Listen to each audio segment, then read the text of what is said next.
त्या गावच्या असणाऱ्या पंचाचा मुलगा. त्या पंचाचा मुलगा माझ्या मामांचा मित्र होता, माझ्या मामाचा सवंगडी होता. एके दिवशी मामांच्या कानावरती बातमी आली, गुंडाप्पा गेला. गुंडाप्पा हा कळाच्या तडाख्यामध्ये सापडला. गुंडाप्पाला मरण आलं. सगळा गाव गोळा झाला महाराज. गावाचे सगळे लोक त्या पंचाच्या दारामध्ये आले. पंचाच्या दारामध्ये त्या असणाऱ्या लहान लेकराला, त्या गुंडाप्पाला ठेवलं होतं. सगळे लोक कडनी गोळा झाले. पण ज्यावेळी माझ्या मामांना समजलं की त्यांचा असणारा सवंगडी गेलाय, माझे मामा ही पळत पळत धावत धावत त्या पंचाच्या दारासमोर आले. सगळी गर्दी पाहिली आणि गर्दीतून जागा काढत, गर्दीतून वाट काढत माझे मामा त्या गुंडाप्पा जवळ गेले. लोकांना सांगू लागले, बाजूला व्हा, गुंडाप्पा मला सोडून जाणार नाही. लोक म्हणू लागले, धनगराचं कार्ट वेळ लागले, त्याला खुळं लागलंय, बाळू खुळा. माझ्या मामाला आधीच खुळा म्हणत होते. म्हणले याचं काय खरंय?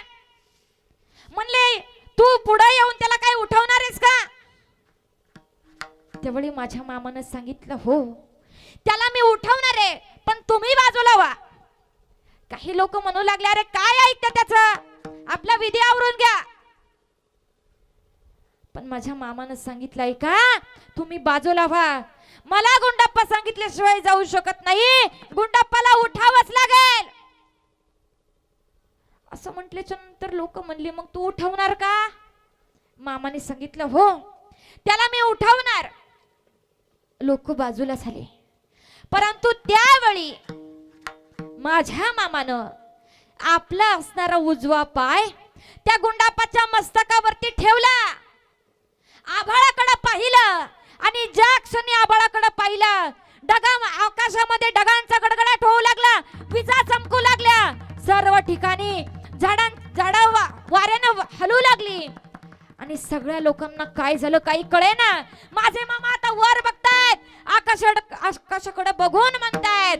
आता काहींना वाटलं असेल की माझे मामा आकाशाकडे बघून देवांना म्हणत असतील, सगळ्यांना म्हणत असतील की माझ्या मित्राला उठवा, माझ्या मित्राला जिवंत करा.